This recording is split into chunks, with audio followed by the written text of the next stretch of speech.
Welcome to Nalla Narasimha Reddy Education Society's group of institutions, integrated campus, Hyderabad, structural engineering, reinforced cement concrete.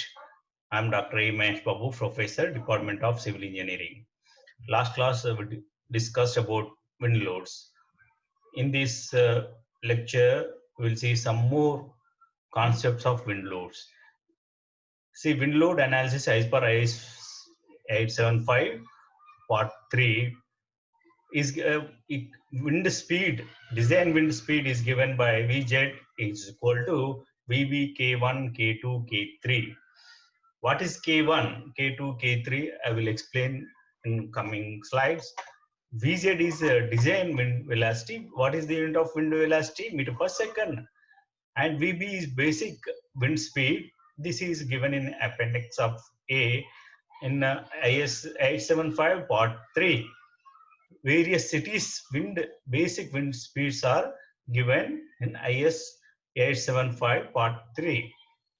And base wind speed depends on the location, size of the building, purpose of the building, and our country is divided how many parts, how many zones in divided? 6 zones.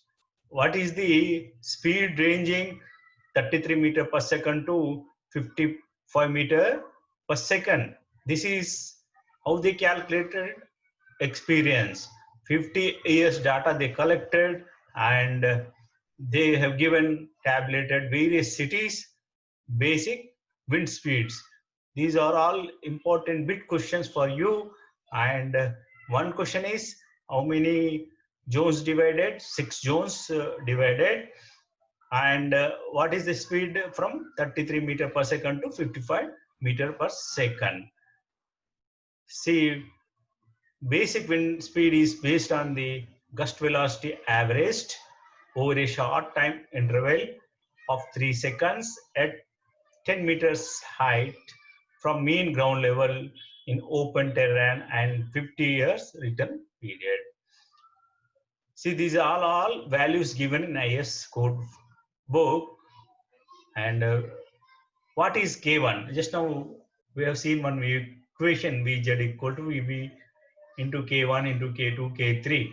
K1 is a risk factor given in table 1 of IS 875 part 3. This is a risk coefficient taken into account the degree of reliability required and the expected life of structure. These values given in IS code book. Okay, K1. What is K1? Risk coefficient. K2, height and terrain structure size factor. This is given in table 2 of IS 875 part 3. Similarly, K2 is also depend upon the dimension of the building, and based on the dimensions of the building, the structures are divided into 3 classes. One, class A, maximum LBH should be less than 20 meters, that is class A. Class B structures, maximum of LBH, whatever it may be, length, breadth, height, it should be greater than 20 meters and less than 50 meters, that is 20 meters to 50 meters. Class C building, maximum of height is LBH greater than 50 meters. So these factors given in IS 456 table IS 875. So from the IS 456, they mention loads. That loads have been considered of code book IS 875. So these K2 values are given, have been given in table 2 of IS 875 part 3. K3 is topographic factor. What is topographic factor? Hill areas, cliff areas, ridge areas, and slope. If the upward ground is slope is less than 3 degrees, value of K3 shall be taken as 1 meter. Again, this you note, this is one important point when upward pressure, who are going to prepare for GATE exams or competitive exams. If the upward pressure see how to calculate upward ground slope is if less than or equal to 3 degrees, then the value of K3 is 1. If greater, it is 1 to 1.3. And similarly, design wind pressure equal to 0.6 Vz square. Here, Pz is design wind speed in Newton per meter square at a height of z. Vz is design wind speed, as discussed, meter per second. Wind load on building is calculated building as a whole. Okay, this is one of the figure. We'll see wind load how is acting horizontally. This structure, this think as a plate. This is a dead load. Already we discussed. Dead load act downwards. Okay, this is wind load acting on the structure. Okay, so we have to design. This vary with your area, location, and town height. There are different factors as discussed in the basic formula of the wind speed. Okay, now we'll see some one small video regarding the wind speed and how the tall structures constructed, what is the shape of the structure, how should be the shape of the structure as the height increases. Just you watch. This is a hole on top of the Shanghai World Financial Center. This is a 660-ton steel ball hanging inside of Taipei 101. And these are massive clockwise balconies on the Burj Khalifa, the tallest building ever made. These design choices might seem like gimmicks to give these skyscrapers their iconic looks, but behind each feature is a brilliant engineering trick designed to do one thing: confuse the wind.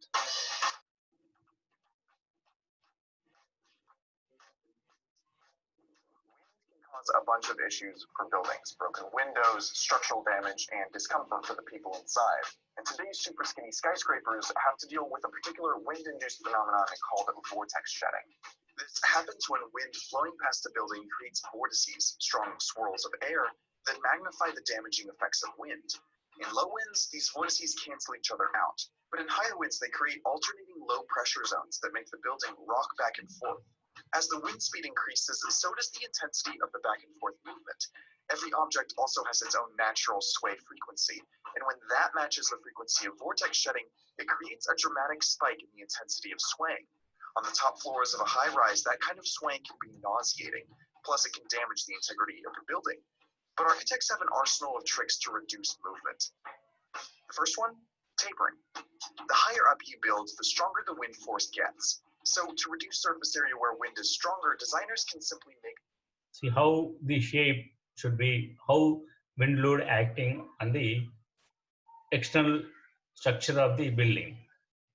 A building skinnier as it gets taller. They can do that with tapering, like the Shard in London, or with periodic setbacks, like the Willis Tower in Chicago. Then designers can soften edges. Hard edges aren't good on wind, so you'll often see skyscrapers with round corners, but architects can achieve a similar effect with small cutouts from the edges. Take Taipei 101, for example.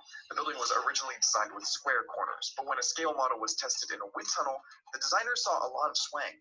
Here are the results after designers added sawtooth corners. They reduced movement by 25%. The next option is pretty simple. You can just open it up with holes.